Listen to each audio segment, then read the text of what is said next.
Tout de suite, on va filer au théâtre découvrir deux nouvelles pépites de cette rentrée sur les planches.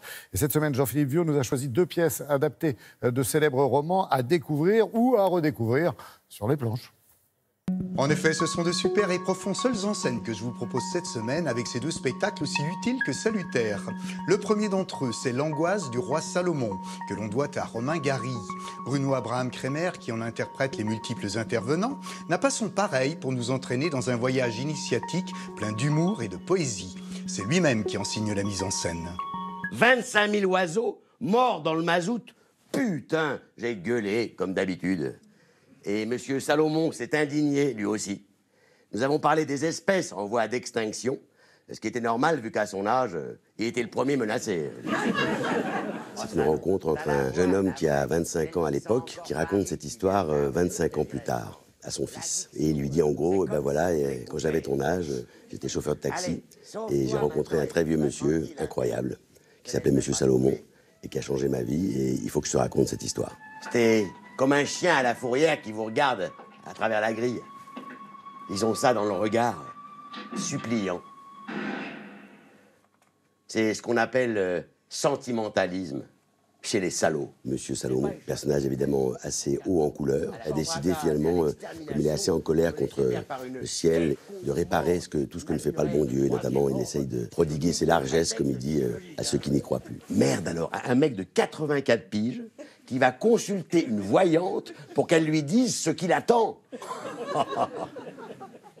Elle est en train de le tuer, cette salope, hein.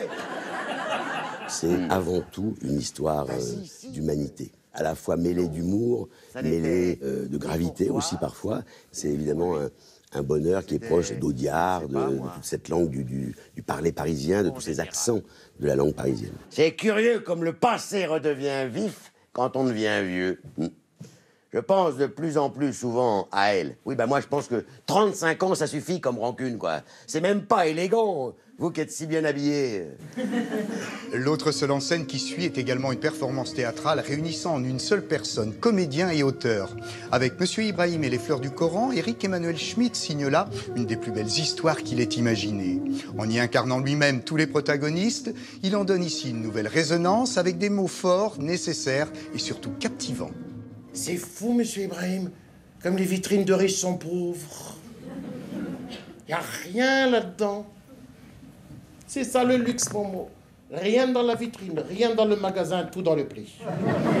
C'est la rencontre d'un adolescent et d'un vieil homme. L'adolescent, il est juif, le vieil homme, il est musulman.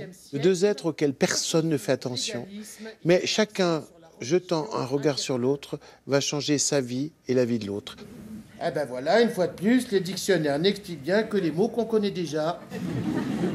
Je suis soufi. Là, j'ai senti que je devenais indiscret et que Monsieur Ibrahim, il voulait pas me parler de sa maladie.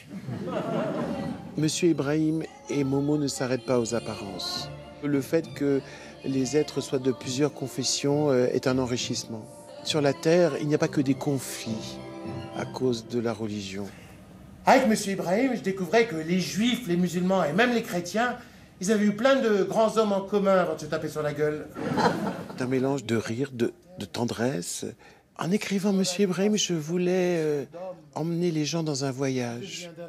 Dans l'espace, bien sûr, mais c'est un voyage intérieur. Dites, Monsieur Ibrahim, c'est quand que vous m'adoptez?